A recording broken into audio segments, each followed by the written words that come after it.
To be the top 1%, you need to enter a room of 100 people and leave number 1. To be the top 0.1%, you need to enter a room of 1,000 people, like a local high school, and leave number 1. To be the top 0.01%, you need to enter an arena of 10,000 people and leave number 1. Think about it, a stadium.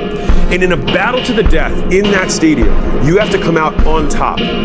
You beat everyone, not almost everyone, everyone. You have to want it. You have to want to be better. And it starts off with you have to have pride in yourself. You have to have pride in yourself. You have to have, there's something about you, whether it's your last name, whether it's just the smallest thing. You have to be proud of yourself. Do you actually want to do this or not? Because if you actually want to do it, what's going to stop you? Nothing. And if you don't really want to do it, what's going to stop you? Just about anything that comes up. Just about any obstacle that gets in your way becomes an excuse. It becomes a reason. It becomes a rationale for not proceeding down that path. You've got to want it as bad as you want to breathe. And if you want it that bad, if you're willing to give it that much, you get a big piece of what you want. In life, dreams do come true. Anything you want can happen and become a reality. I believe that sincerely, and I'll die on that thought, okay? My question was always, could I become committed to the process of what I was doing without being emotionally attached to the results of what I was doing? In other words, if I didn't get what I thought I was going to get, can I still show up and be just as dedicated, just as committed, and just as on fire as I was at day one? Right? Because everybody knows how to respond when they get what they're supposed to get and things go the way it's supposed to go. I think that's the reason the quote says you judge the character of a person not by where they stand in times of comfort and convenience. You judge the character of a person by where they stand in times of challenge and controversy. You got some of the most brilliant people on the face of this planet. When they hit adversity, they can't fight themselves out of a paper bag. And it's not even that they don't have the will, like they got it. It's that the perspective about the adversity isn't right. Well, it's that time of year again. We start to feel real happy. Why? Because we're not going to work. If you believe in Santa Claus and you celebrate Christmas, you're looking forward to Santa Claus coming down the chimney giving you some presents. It's a real good time of year. So in that good time of year, we start to feel real good about ourselves. So I start to feel great. So we start making promises to ourselves about, hey, I'm going to lose some weight. I'm going to do better in school. I'm going to be better here, be better there. But guess what happens? The real Merry Christmas happens when all of that noise is gone. It's quiet. And it's you against you. And now all those endorphins are gone. And I promise you made by getting up early and getting after it to go lose weight and study harder, guess what? It's a lot harder now. That repetition becomes a lot harder now.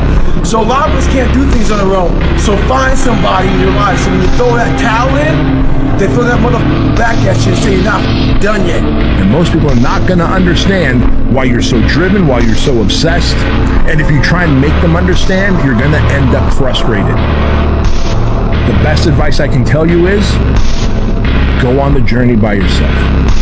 It is the best journey, man. Leveling up, making more money, losing weight, getting fit, becoming the best version of yourself is the fucking most awesomest journey you will ever go on. But it's a journey that you will probably go on by yourself. You were not born to be another one of them. You were not born to be a regular Joe. This is why you never feel comfortable with it. This is why you always think bigger. You always think what if or what could be. If you were completely satisfied with where you are, you wouldn't even have these thoughts. Freedom doesn't exist in the easy. It exists in the hard. Everything that you're chasing, the happiness, the fulfillment, the end product, who you want to be, how you want to live, these things exist in the hard.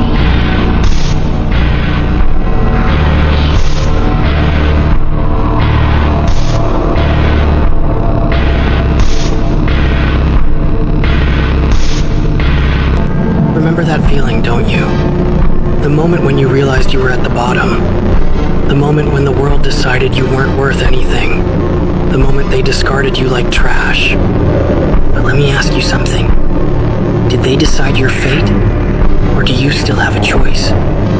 Because this is decide who you really are? Will you let their words define you? Or will you make them eat those words? Listen to me. The pain of humiliation is fuel. It can burn you alive, or it can set you on fire. You decide which one.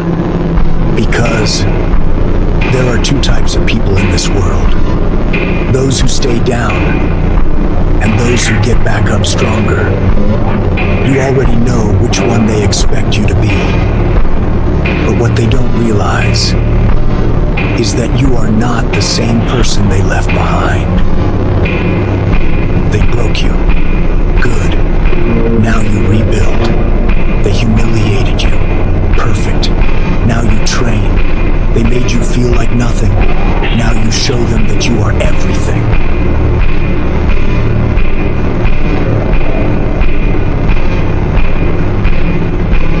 They don't have control. You give it to them. Stop. They don't have a shackle around your leg. They have a shackle around your brain. It's on you. You can take it off anytime you want. Anytime you want, you can put down that phone and you can pick up that kettlebell. We think that we're working our ass off, working hard. You know, we've been working out hard in the gym for a month, but we haven't seen any results.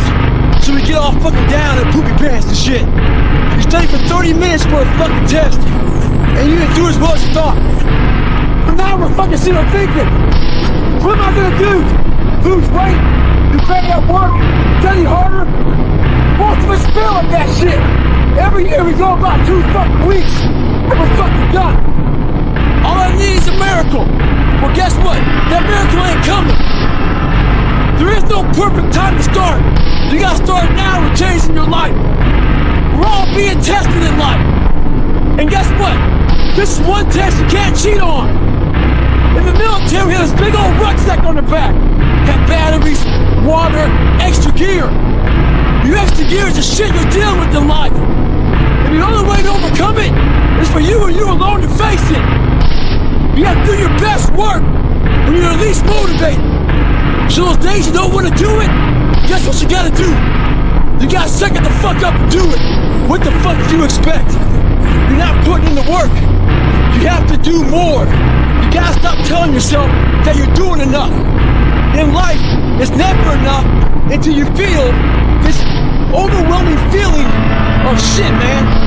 I'm outworking the crowd. I'm outworking everybody. I'm doing more. It's not until then, once you get there, that's when you fucking know you've done enough.